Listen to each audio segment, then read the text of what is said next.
A antropologia social na Inglaterra e cultural nos Estados Unidos dá os seus primeiros passos na segunda metade do século XIX, juntamente com a sua irmã sociologia. E foi a Revolução Industrial que modificou, alterou o cenário e deu origem à sociedade capitalista.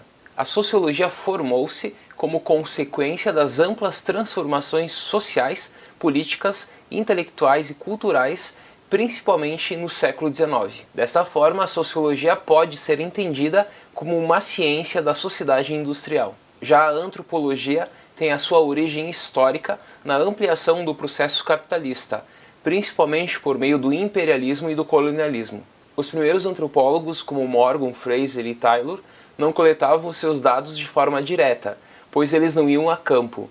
Quem ia a campo enviava esses dados aos antropólogos, que eram os missionários, os militares, os mercadores e os funcionários coloniais. E no século XIX, quando surge a sociologia e a antropologia, o positivismo, o determinismo geográfico e cultural e o evolucionismo eram as linhas de pensamento que orientavam esses pensadores. Portanto, quando esses pensadores olhavam para os povos que eles estavam analisando, eles analisavam por um viés evolucionista. Morgan, por exemplo, elaborou um modelo de desenvolvimento da humanidade em 3 estágios: selvageria, barbárie e civilização. Fraser, por outro lado, elaborou um modelo evolutivo do conhecimento: magia, religião e ciência. E por fim, Augusto Comte também vai falar em 3 estágios, que são o teológico, o metafísico e o positivo ou científico. Portanto, para os evolucionistas, a sua sociedade era evoluída e complexa, já as colônias eram primitivas e atrasadas. E o critério utilizado por eles era o critério da industrialização, da ciência e da técnica, da tecnologia. Mas a grande questão que vem à tona é a seguinte: o que define o progresso? Qual é o critério adotado para definir que sociedade progride e que sociedade não progride? Para os evolucionistas, claramente o critério é a questão tecnológica. Se a sociedade tem tecnologia, ela é complexa, ela é progrediu. Já se a sociedade não possui técnica, tecnologia, ela é atrasada.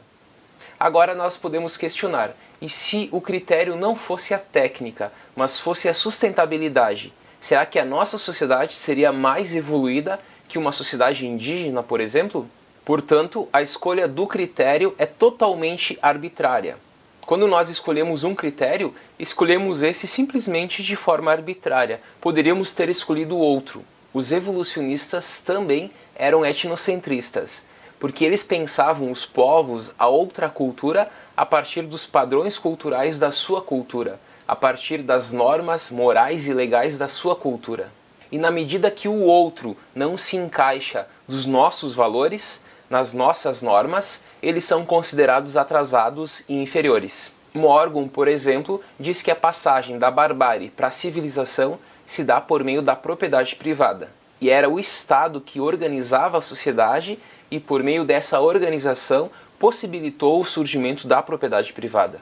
E também foi o parentesco que possibilitou a sociedade primitiva a se organizar. No sistema de parentesco, além de categorias, há também papéis estabelecidos. Quando falamos, por exemplo, mãe, não nos referimos apenas a uma posição dentro de um sistema de parentesco, mas também a um papel estabelecido. E qualquer sociedade do mundo sempre produz algum tipo de parentesco. Porém, as sociedades constroem o parentesco de formas totalmente diferentes entre si.